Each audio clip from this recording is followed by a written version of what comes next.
पंतप्रधान नरेंद्र मोदींची लठ्ठपणाविरुद्ध मोहीम सुरू झालेली आहे। मन की बातमध्ये घोषित केल्याप्रमाणे 10 व्यक्तींची या मोहिमेसाठी निवड करण्यात येईल। जनजागृतीसाठी निवडलेल्या 10 लोकांना त्यांचे 10 लोक निवडण्याची सूचना देण्यात आलेली आहे। लठ्ठपणा घालवण्यासाठी आहारात तेलाचं प्रमाण 10% कमी करण्याची मोहीम आहे।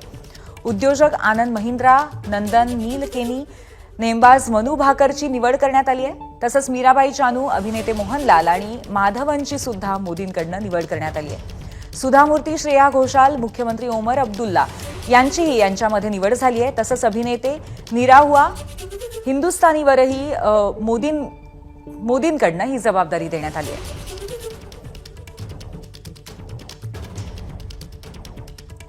या मोहिमेमध्ये कोणाकोणाची निवड झाली आपण पाहतोय। आनंद महिंद्रा, नंदन नीलेकेनी, मनू भाकर, मीराबाई चानू